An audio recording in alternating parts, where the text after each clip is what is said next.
자, 오늘은 시간교리문답 29문을 좀 함께 보려고 합니다. 제가 문을 읽으면 여러분이 한번 졸릴 타이밍이잖아요. 큰 목소리로 29문의 답을 읽어주시면 좋을 것 같습니다. 자, 29문, 믿음은 무엇입니까? 시작. 믿음은 자신이 행한 선행과 공로를 의지하지 않고 예수 그리스도께서 우리를 위해 하신 그리고 하시고 있는 일을 의지하는 것입니다. 우리 말씀 한 구절 더 찾아보겠습니다. 히브리서 10장 38절입니다. 히브리서 10장 38절입니다.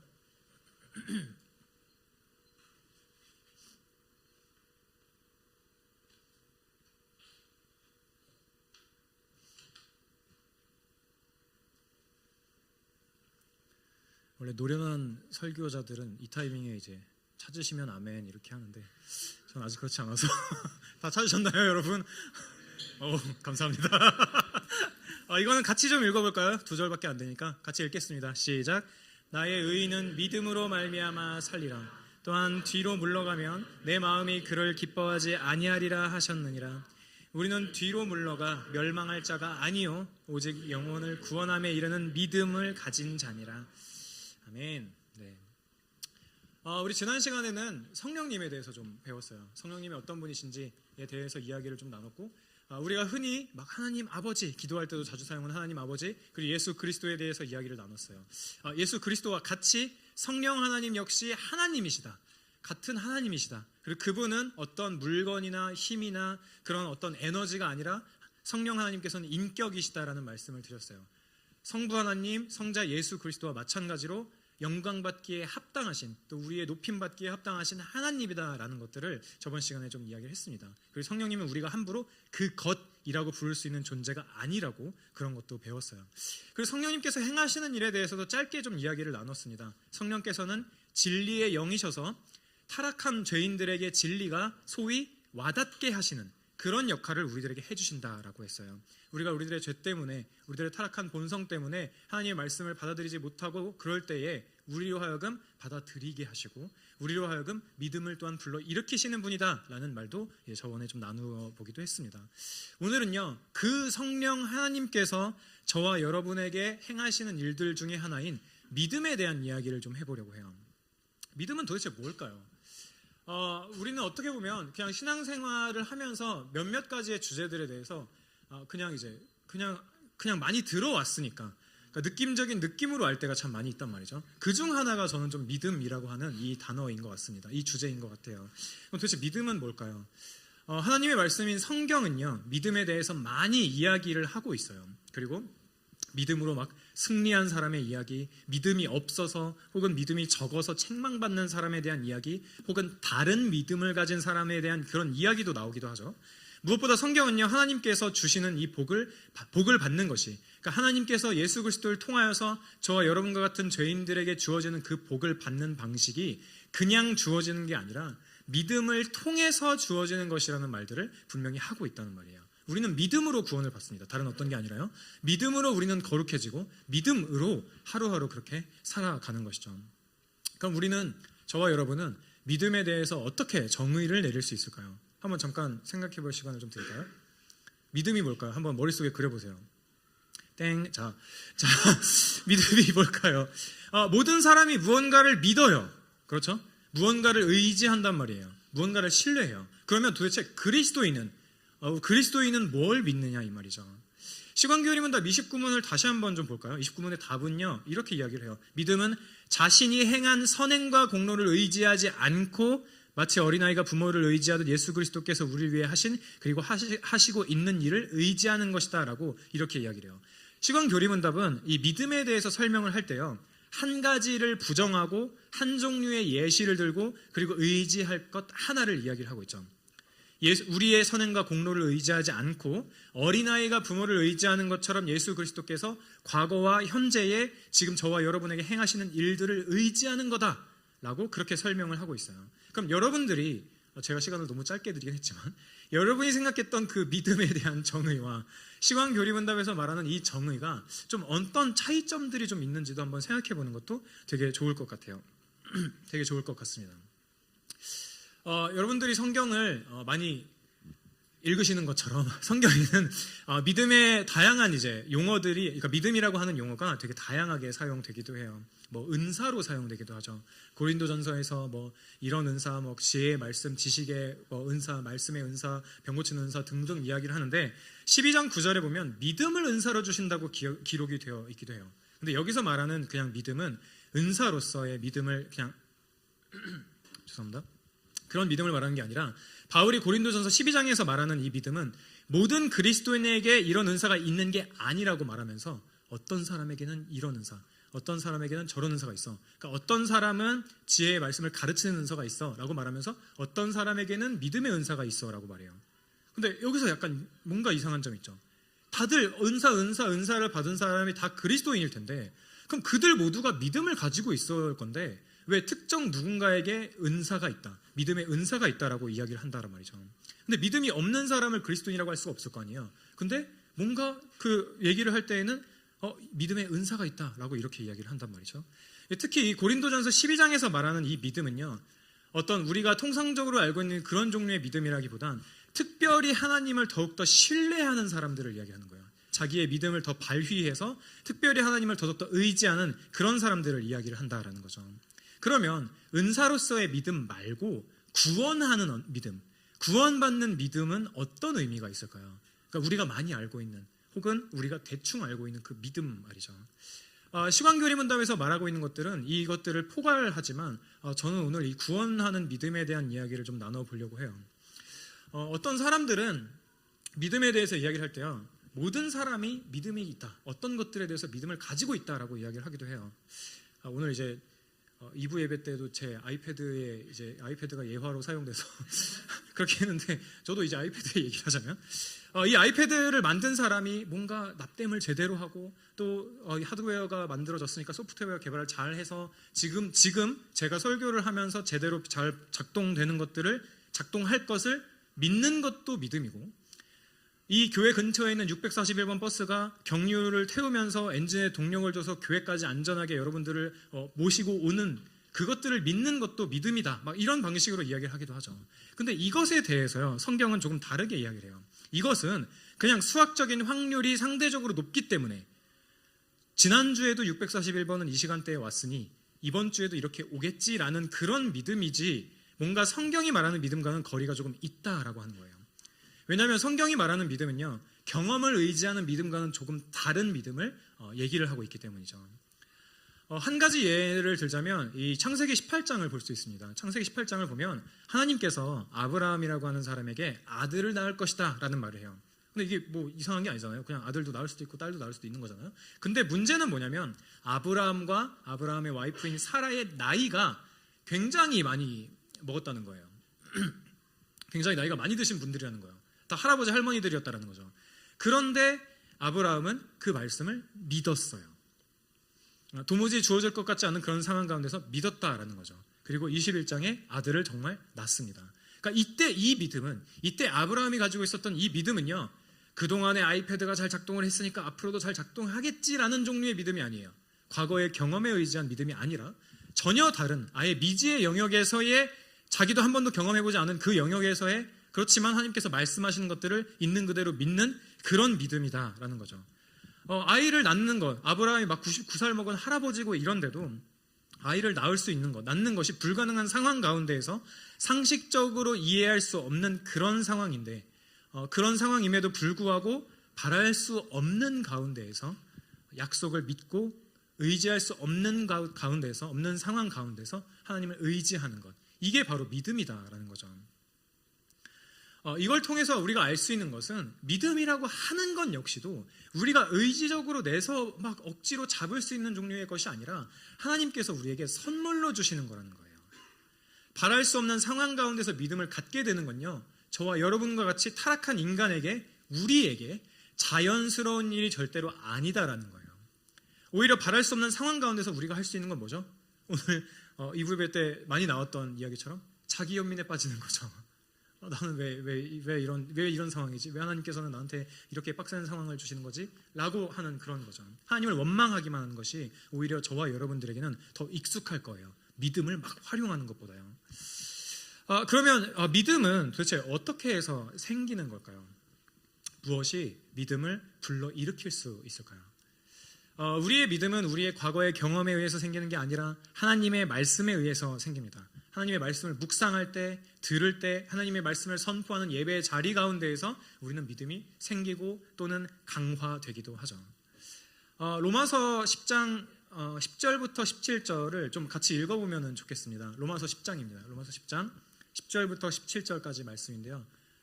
저와 여러분이 교독하면 좋겠습니다. 로마서 10장 10절부터 17절 말씀입니다.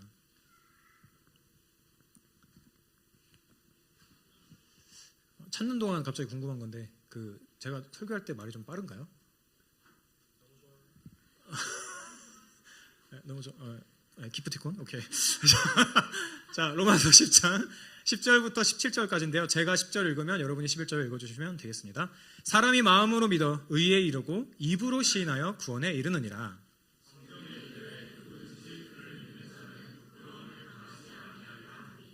유대인이나 헬라인이나 차별이 없습니다. 한 분이신 주께서 모든 사람의 주가 되사 그를 부르는 모든 사람에게 부요하시도다. 그런즉 그들이 믿지 아니하는 이를 어찌 부르리요? 듣지도 못한 이를 어찌 믿으리요? 전파하는 자가 없이 어찌 들으리요?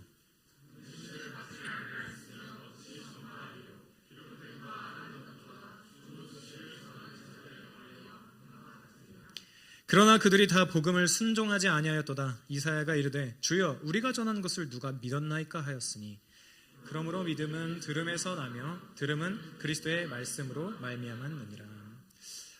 로마서에서는요, 우리가 방금 읽은 이 본문에서는 믿음이 생기는 과정을 어떻게 표현하고 있습니까? 14절을 보면 그들이 믿지 아니하는 사람을 어찌 부르리요? 듣지도 못한 이를 어찌 믿으리요? 전파하는 자가 없이 어떻게 듣겠느냐라고 이렇게 이야기를 하고 있어요. 그리고 17절에는 믿음은 들음에서 나오고 듣는 그 내용은 그리스도의 말씀이다라고 이야기를 하고 있어요. 이 말은 믿음이 우리 가운데 생기는 게 하나님에 의해서 생기며 하나님의 말씀에 의해서, 복음에 의해서, 그리고 하나님의 말씀을 선포하는 그 자리 가운데서 듣는 것들을 통해서 생긴다라는 거예요. 믿음은 말씀에 의해서 생긴다라는 거예요. 여러분이 지금 신앙생활을 하고 처음 예수 그리스도를 믿게 될 때를 한번 생각해 보자고요. 어떻게 그게 생기게 되었는지를요. 분명히 여러분들에게는 때로는 여러분의 고집과 싸워주는 누군가가 있었을 것이고, 여러분도 뭔가 평소에는 내가 맨날 오후 예배 시간에 졸았는데 그날따라 뭔가 갑자기 좀 이제 정신이 괜찮아서 말씀을 잘 듣다가 믿음이 생기게 된 혹은 강화된 그런 분들도 분명히 있을 거예요. 믿음은 말씀에 의해서 생깁니다.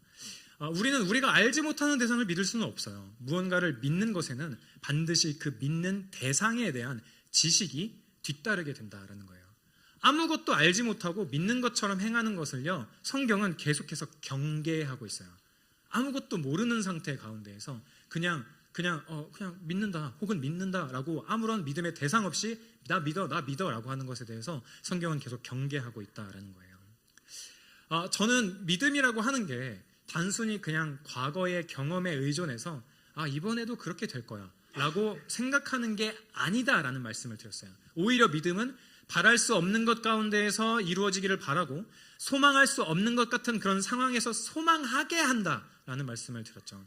그리고 믿음은 하나님에 의해서 시작되고 하나님의 말씀, 복음, 설교를 통해서 생긴다는 말씀도 드렸습니다. 그럼 이 믿음이 가지고 있는 어떤 특징이 있을 것 아니에요. 그럼 그게 도대체 뭘까요?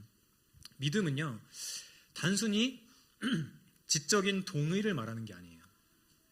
믿음에는 확신과 신뢰와 헌신도 들어갑니다. 예를 들어 제가 이런 말을 했다고 해보세요. 여러분이 이제 오늘 저녁에 라면 데이를 이제 맛있게 이 회화가 좋지 않을 수 있겠네요. 갑자기 지금 좋지 않다는 거를 깨달았는데 어쩔 수 없어요. 한번 들어보세요. 라면 데이를 이제 하게 됐어요.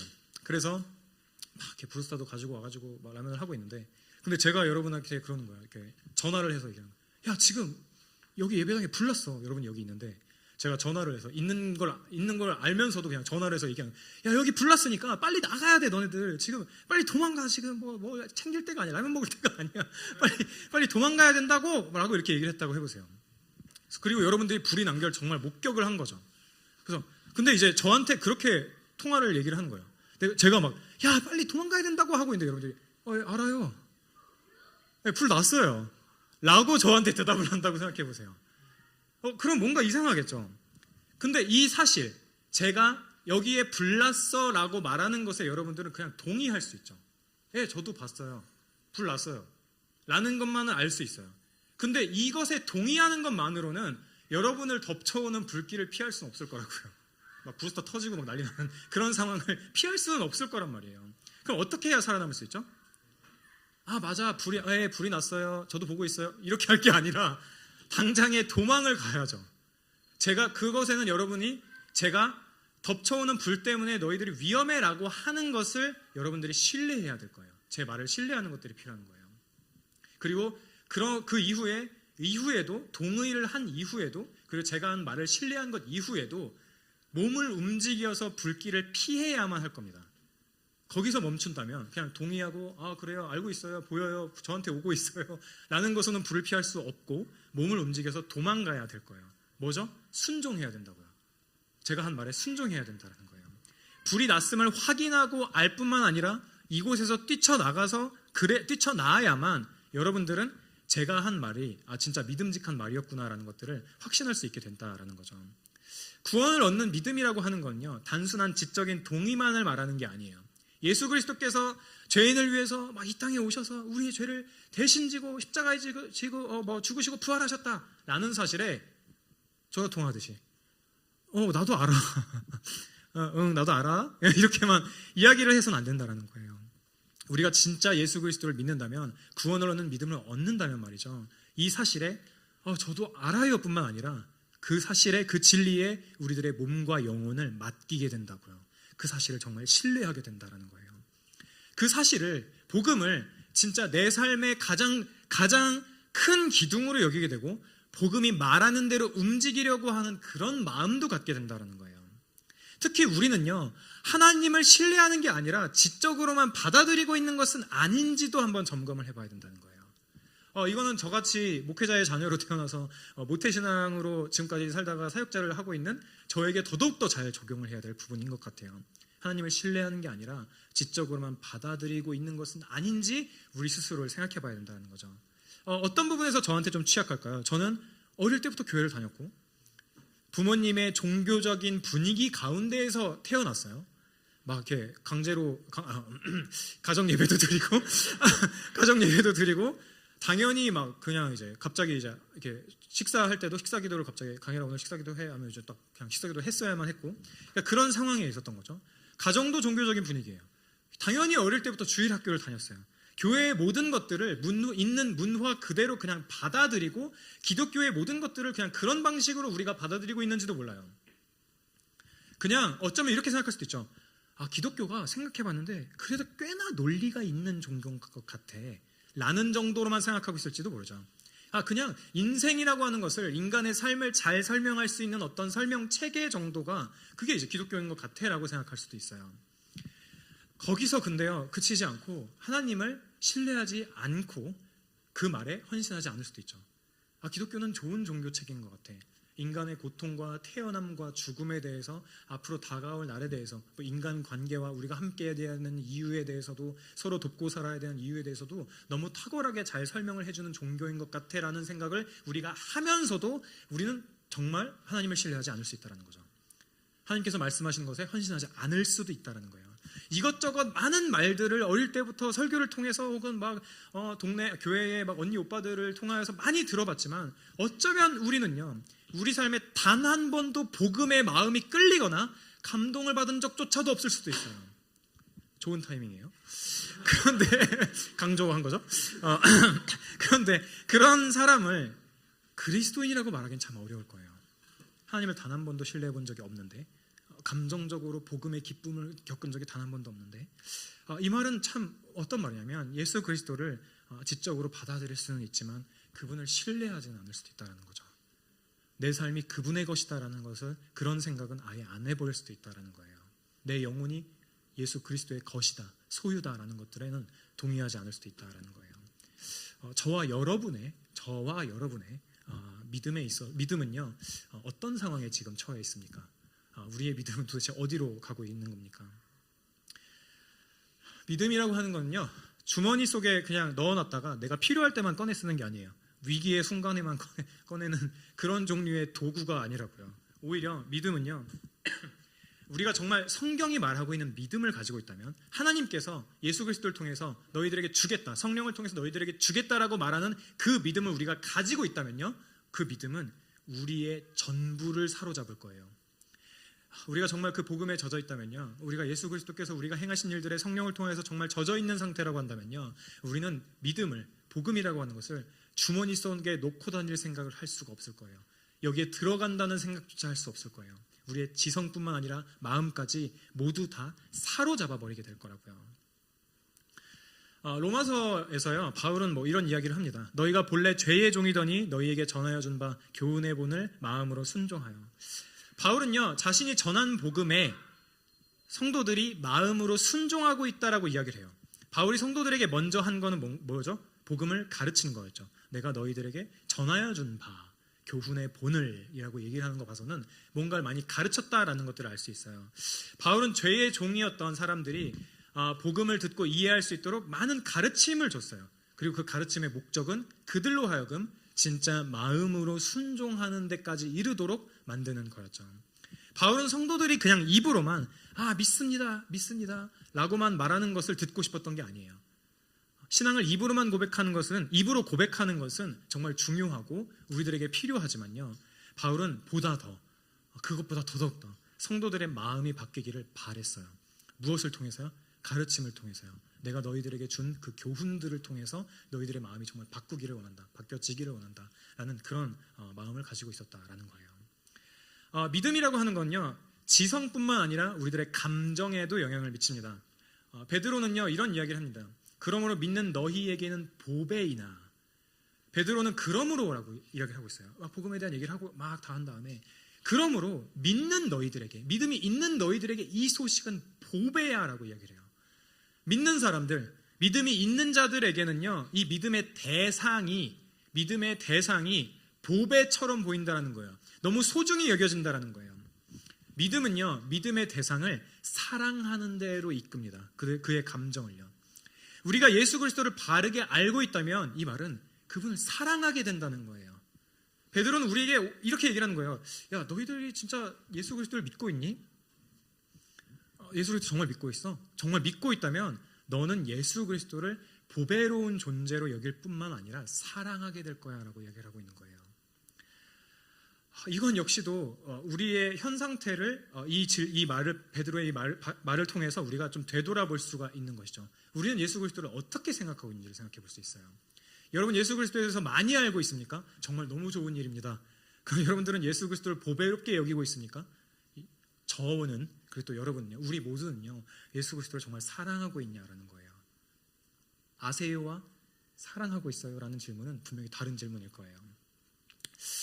믿음이 지성뿐만 아니라 감정에도 영향을 끼치고 있다라는 말씀을 드렸습니다. 그럼 다음은 뭘까요? 질문이에요, 여러분. 뭘까요? 그렇죠. 사실 잘 안 들렸어요. 믿음이 지성뿐만 아니라 감정에도 영향을 미친다면 그 다음에는 행동이겠죠. 연애의 어떤 그 시작을 한번 생각을 해보자고요. 처음에 어떻게 시작하죠? 이성을 인식하죠. 저렇게 생긴 사람이 있구나. 목소리가 어떤지, 어떤 음식을 좋아하는지, 취향을 이제 막 점점 알게 되죠. 그러면서 그 사람에 대한 지식이 생기면서 그 사람에 대한 감정도 점점 더 깊어지게 되죠. 상대를 향한 애정이 생기죠. 그러면 거기서 끝나나요? 우리는 그것을 짝사랑이라고 하는데요. 아무튼 거기서 끝나지 않습니다. 그래서 끝나지 않고 상대가 좋아하는 행동을 하게 되죠. 상대가 싫어하는 행동을 안 하게 되죠. 내가 아무리 어릴 때부터 해온 그런 습관이라고 할지라도 상대방이 싫어한다면 좀 줄여야겠다라든지 그만해야겠다라는 생각을 갖게 됩니다. 믿음은요, 의지가 포함되어 있다는 거예요. 시편 기자는요, 이렇게 이야기를 해요. 여호와를 사랑하는 너희여 악을 미워하라라고요. 여호와를 사랑하는 너희여 악을 미워하라라고요. 왜요? 하나님께서 악을 너무 미워하시니까요. 뿐만 아니라 소위 믿음장이라고 하는 히브리서 11장을 보면요, 거기에는 믿음을 가진 많은 우리가 배울 점들이 있는 많은 어떤 좋은 예시들이 나옵니다. 이런 사람 저런 사람 막 많이 나와요. 근데 그들이 뭔가 모두 믿음으로 무언가를 행했다라고 이야기를 하고 있어요. 노아는 믿음으로 당시에 있는 사람들이 이성적으로 이해할 수 없는 방주를요, 산 위에서 만들었어요. 배를요, 산 위에서 만들었다고요. 이해할 수 없는 행동이죠. 근데 뭘로 했다고요? 믿음으로 했다고요. 아브라함은 믿음으로 나아가야 될 바를 알지도 못했지만 자신의 본토 친척 아비집을 떠났어요. 이게 그냥 우리가 나 부산 살다가 서울로 갑니다, 그 정도로 이해하시면 안 돼요. 원룸 얻어서 갈 거예요 라고 정도로 생각하시면 안 돼요. 당시의 시대적인 배경 가운데서 본토 친척과 아버지의 집을 떠난다는 건요, 아빠 나 죽으러 갈게 라고 말하는 것과 같은 의미라고요. 그런데 떠났어요. 뭐 때문에요? 믿음 때문에요. 하나님께서 약속하신 것을 믿고 떠났다라는 거예요. 하나님을 믿는다는 것은 우리의 지성을 변화시키고요, 하나님을 사랑하는 감정을 주고 하나님의 말씀을 들으려고 하는 성향을 줍니다. 성령님의 도우심으로 하나님을 알게 되면 알게 될수록 우리는 알게 된 하나님을 더욱더 사랑하게 되고 사랑하게 된 하나님의 말씀에 기쁨으로 순종하게 될 겁니다. 그러면 우리는 뭘 믿어야 되냐 이거예요. 믿음의 속성에 대해서 이야기했다면 우리는 도대체 뭘 믿어야 될까요? 저는 믿는 것이 단순히 지적인 동의를 의미하는 게 아니다라는 말씀을 드렸어요. 하지만 믿음에 있어서요, 믿음의 대상에 대한 지식을 빼놓고 이야기는 할 수는 없어요. 우리는 모르는 것을 믿는다라고 말할 수는 없으니까요. 우리는 우리가 무엇을 믿는지 알아야 됩니다. 다시 말하자면 우리는 우리가 무엇을 믿는지를 반드시 알아야 됩니다. 베드로는 이렇게 권면하거든요. 너희 마음에 그리스도를 주로 삼아 거룩하게 하고 너희 속에 있는 소망에 관한 이유를 묻는 자들에게 대답할 것을 준비하되 온유와 두려움으로 하고라고 이렇게 이야기를 하고 있어요. 우리가 마음에 그리스도 예수를 주로 삼고 있다면, 그분이 우리들의 주인이 되고 있다면, 그렇게 여기고 있다면요, 그래서 그리스도인의 삶을 살고 있다면 누군가 저와 여러분에게 와서 물어본다는 거예요. 너희들 가지고 있는 소망이 뭐니? 라고요. 그럼 그때 우리는 대답해야 된다는 거죠. 여러분은 지금 무엇을 대답할 수 있겠습니까? 누군가가 여러분에게 와가지고, 혹은 여러분들의 믿지 않는 부모님이 있다면, 친구들이 있다면 와서 물어보는 거죠. 혹은 직장 동료, 친구들이 있다, 학교 친구들이 있다면 막 물어보는 거예요. 네 교회 주말에 뭐 했어? 이제 주말에 뭐 했어라는 질문에 이제 한숨부터 쉬고, 야, 우리 교회는 빡세. 11시 40분부터 6시 반까지 있었어. 또 라면데이 한다고 9시까지 잡아도 또 이렇게 얘기했다고 해보세요. 그럼 이제 물어볼 거 아니야. 왜 그래? 왜 거기에 그토록 거기에 있는 거야? 지금 여러분은 뭐라고 답할 수 있겠냐는 거예요. 지금 여러분은 뭐라고 말하겠냐 이거죠. 무엇이라고 여러분의 이렇게 질문하는 사람에게 뭐라고 답하시겠습니까? 여러분이 그리스도인이라고 생각하십니까? 그렇다면 여러분은 분명히 예수 그리스도를 여러분의 죄로부터 구원할 구원자로 여길 뿐만 아니라 예수 그리스도를 여러분의 삶의 주인으로 여기는 그런 종류의 사람들일 겁니다. 그러면 여러분이 내 구원자예요, 예수 그리스도는 내 구원자예요, 그분은 내 주인이에요 라고 말하면서 섬기고 있는 그 예수 그리스도, 그분은 여러분에게 어떤 존재입니까? 그분이 여러분에게 유익을 주는 게 도대체 뭐냐 말이에요. 그분이 여러분에게 행한 일들이 여러분에게 진짜 어떤 의미가 있냐라는 거죠. 이 말을 또 바꿔보자면, 여러분 그리스도 예수 안에서 정말 평안하십니까? 라는 질문으로 바꿔볼 수 있을 것 같아요. 바울은 로마서에서 계속 얘기합니다. 믿음은 들음에서 나고요, 들음은 그리스도의 말씀에서 생긴다고요. 그래서 거의 모든 서신서에서는요, 지식에서 자라나라고 이야기를 해요. 지식에서 자라가라고요. 더 성장해 가라고 이야기를 하고 있어요. 진리를 이해하라고요. 성경을 이해하고 깨달아 알라고요. 모르겠으면 도움을 요청하라고요. 이거는요 여러분 모두에게 기독교 관련 박사학위를 따르는 게 아닙니다. 여러분 모두 기독교 쪽 박사학위를 가지고 있으면 제가 여기서 설교를 어떻게 하겠어요? 제가 어떻게 먹고 살겠어요? 기독교 신학을 모두 통달해야만 그리스도인이 될 수 있다라는 것을 말하는 것도 아니에요. 그렇지만요, 그리스도인이 되는 데에 있어서 필수적인 진리는 있다는 거예요. 그게 뭘까요? 하나님의 성품을 믿어야겠죠. 하나님이 어떤 분이신지를 믿어야 돼요. 하나님께서 공의로우신 분이라는 것들을 우리는 믿어야 돼요. 하나님께서 사랑이신 분이라는 것들을 우리는 믿어야 돼요. 우리는 우리가 하나님의 영원한 진노를 살 만큼 죄인이라는 사실을 알고 믿어야 할 뿐만 아니라, 그럼에도 불구하고 우리와 같은 죄인들을 끝까지 사랑하시는 그 하나님을, 끝까지 사랑하겠다 말씀하시고 결심하시고 실제로 행하시는 그 하나님을 알고 믿어야 된다라는 거예요. 우리 스스로가 회개하는 죄인이라는 사실을 모른다면요, 우리는 우리 스스로를 어쩌면 그리스도인이라고 부르기 어려울지도 몰라요. 예수 그리스도를 믿는다는 게 도대체 뭡니까? 믿는다 하면 그냥 믿어지는 게 아니란 말이에요. 예수 그리스도가 우리의 죄를 십자가에서 모조리 속하셨음을 믿어야 돼요. 믿음의 명확한 대상이 저와 여러분에게 있어야 된다는 거예요. 도대체 우리가 예수를 왜 믿냐 이거죠. 교회에서는 구원 받았어요. 구원 받으세요. 구원 받아서 너무 기뻐요 라고 얘기를 하는데 도대체 무엇에서부터 구원을 한다라는 말이냐는 거죠. 그리스도께 오라고, 그리스도께 오세요 2부 예배 때마다 계속 그리스도께로 오십시오 이렇게 이야기를 하는데 도대체 가는 건 어떻게 하는 거고, 그 가서 좋은 점이 뭐냐 이거예요. 이게 가면 가는 거예요? 그런 게 아닌 것 같잖아요. 우리는 이 모든 것들을 명확하게 이해하고 바르게 믿어야 된다라는 거예요. 그래서 바울은 이렇게 얘기를 하는 거죠. 내가 너희 중에 예수 그리스도와 그가 십자가에 못 박히신 것 외에는 아무것도 알지 아니하기로 작정하였습니다. 내가 너희 중에서 예수 그리스도와 그가 십자가에 못 박히신 것 외에는 아무것도 알지 않기로 작정하였습니다 라고요. 저와 여러분은 이 교회에서, 이 공동체에서 무엇을 알아가고 있습니까? 바울의 표현을 좀 빌려오자면 여러분은 무엇을 믿는 데에 자라가고 있습니까? 여러분 자신의 능력입니까? 여러분이 가지고 있는 재력인가요? 아니면 여러분이 가지고 있는 발전 가능성입니까? 저와 여러분에게는 예수 그리스도와 그가 십자가에 못 박히신 것 외에는 아무것도 알지 않기로 작정했다라고 말하는 바울과 같은 그런 고백이 있냐라는 거죠. 저에게도 물어보는 거예요. 저 스스로에게도요. 그러면 우리는 어떻게 믿어야 될까요? 가망이 없어 보이는데요. 어떻게 믿어야 될까요? 우리는 예수 그리스도를 잘 알지 못할 뿐만 아니라 그분을 사랑하는 마음도 별로 없는 것 같고 그분의 말씀에 순종하지도 않는데 어떻게 믿을 수가 있냐는 거예요. 언젠가는 예수 그리스도를 아는 기쁨으로 가득 차다가도 우리의 죄로 인해서 혹은 우리들의 삶의 고됨으로 인하여서 도대체 하나님께서 우리들의 기도를 잘 들어주시지 않는 것 같은 그런 경험들을 통해서 그리스도를 사랑하는 마음이 아주 짜게 식어버릴 때도 있단 말이에요. 주께 순종하는 것도 더 이상 기쁨이 아니라 의무감으로 하는 경우도 꽤나 있단 말이죠.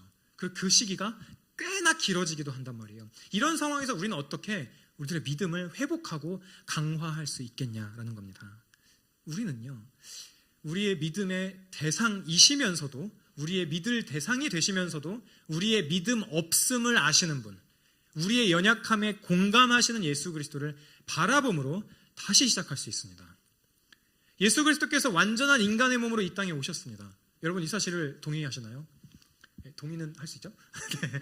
그럼 질문을 해볼까요? 이 땅에 오신 예수 그리스도께 믿음이 필요했을까요? 예수 그리스도께요. 이 땅에 오신 예수 그리스도께요. 예수님께도 믿음이 필요했어요. 어떤 믿음이 필요했죠? 하나님께서 나를 도우실 거라는 믿음. 하나님께서 예수 그리스도께 약속하신 그 약속을 반드시 이루어 주실 거라는 믿음이 필요했어요. 예수 그리스도께도 믿음의 세 가지 요소가 있었어요. 예수 그리스도는 성부 하나님을 아셨고요. 아는 지식이 필요했고요. 지혜가 자라가는 과정들이 필요했어요. 다른 사람들을 통해 교육을 받는 것들이 필요했어요. 예수 그리스도께는 하나님의 말씀에 동의하는 것들이 필요했어요. 하나님의 뜻에 동의하는 게 필요했어요. 예수 그리스도께서는 자신에게 주어진 약속의 근거에서 하나님께서 반드시 순종의 상을 주실 것을 믿는 그 믿음이 필요했다는 거예요. 삼위일체 하나님으로 계시면서 서로를 향한 완전한 지식과 서로를 향한 완전한 동의와 완전한 의지와 완전한 사랑, 그 모든 게 있었던 그리스도께 믿음이 필요했다는 거예요. 아니 예수님께는 우리들보다 조금 더 믿을 만한 상황들만 주어져서 예수님이 그 믿음을 유지할 수 있었던 걸까요? 전혀 그렇지 않습니다. 하나님의 뜻이 선하다는 것을 그렇지 않은 상황 가운데서 믿어야 했어요. 하나님의 약속에 매달려야만 했어요. 그 모든 것이 당장 눈에 보이지 않는 그런 상황에서도요. 예수 그리스도는 그런 의미에서 진정으로 믿음의 사람이었습니다. 다양한 배척과 혼란과 불안함과 그리고 고난 앞에서 예수 그리스도께서는요, 시편 16편 1절을 외우셨어야 했어요. 하나님이여 나를 지켜주소서, 내가 주께 피하나이다. 이 모든 것을 성부 하나님을 믿는 믿음으로 외우셔야만 했다고요. 심지어 십자가 위에서도요. 그런 예수 그리스도께서 저와 여러분의 믿음 없음을 아십니다. 삶의 고난 속에서 또 삶의 여러 가지 도전 속에서 불안한 미래에 대한 불안한 마음, 현재 가지고 있는 불안한 마음 가운데서 우리의 믿음이 연약해짐을 누구보다도 잘 아십니다. 그분께서 믿음을 위해 인내하시고 기도하셨기 때문에 우리가 이 세상에서 믿음으로 살려고 몸부림치는 것을요, 그리스도 예수께서 다 아신다고요. 치열한 믿음의 삶을 아시고 때로는 지적으로 동의가 되지 않아서 괴로워하는 것도 다 아신다고요.